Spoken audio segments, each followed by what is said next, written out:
alaikum, Storytime friends. Welcome back to Storytime with Miss Cora. Let's get right into it. Today, I have a book called A Whale of a Wish, and it's all about the whale that swallowed up Prophet Yunus, peace and blessings be upon him. Doesn't that sound really interesting? Let's dive right into it. And remember, if you have this book at home, be sure to grab it so you can follow along too. A Whale of a Wish, written by Razana Noor and illustrated by Rahima Begum. There was once a young whale, as kind as can be, living with his family, deep in the sea. He was a goodly fellow who had one wish, of doing something unique, like no other fish. He wanted to make Allah proud, you see, and prove how good a whale he could be. So once the whale grew big and strong, he bid his family farewell with a song. He swam across deep oceans and seas, looking for ways to help those in need. He gave a helping hand to many along the way, like saving a dolphin from a deadly stingray. He even made friends with his foe, the giant squid, who was quite nice when you got to know him a bit. Then one night, he wandered far out to sea, as he had a funny feeling that's where he needed to be.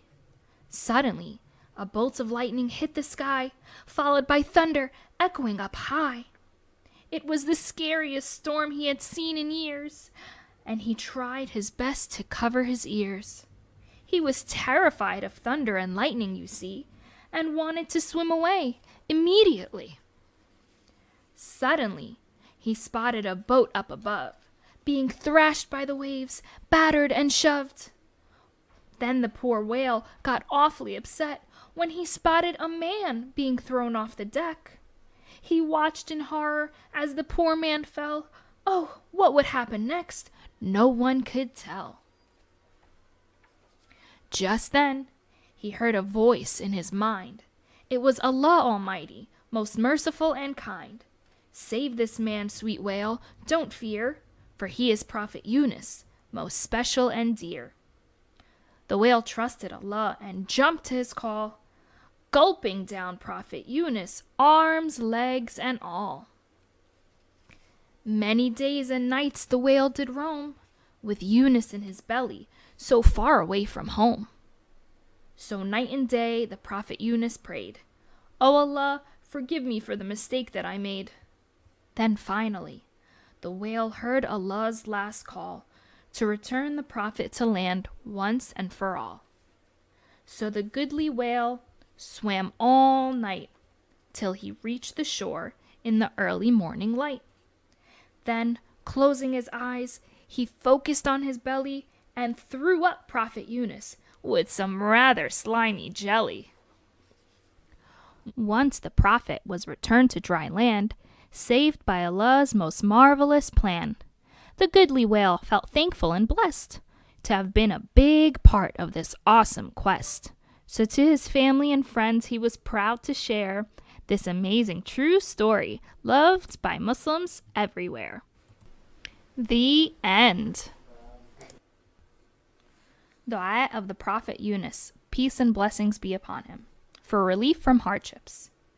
لا إله إلا أنت سبحانك إني كنت من الظالمين. There is none worthy of worship besides you. Glory be to you. Indeed, I have been among the wrongdoers. Al-Quran, chapter 21, verse 87. Some of my friends at home might have noticed that this page might have sounded a little different when I read it than what you have written in yours at home. On yours it might say, "Just then he heard a voice in his mind. It was Allah Almighty, most merciful and kind. Allah commanded him to have no fear and save the Prophet Yunus, most special and dear. The whale trusted Allah and jumped to his call, gulping down Prophet Yunus, arms, legs, and all." That's okay. Sometimes authors like to change their work. The message stays the same though. The whale trusted Allah and followed his command. Wasn't that book amazing? And a little bit scary. I hope you enjoyed it too. I'll see you guys next time, inshallah, on Storytime with Miss Cora. Assalamu alaikum.